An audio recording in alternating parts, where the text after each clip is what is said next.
В 2009 году я решил, потому что я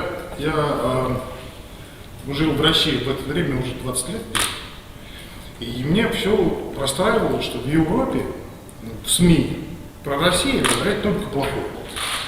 Я решил снять такую программу путешествия, я решил фильм показать, что такое Россия.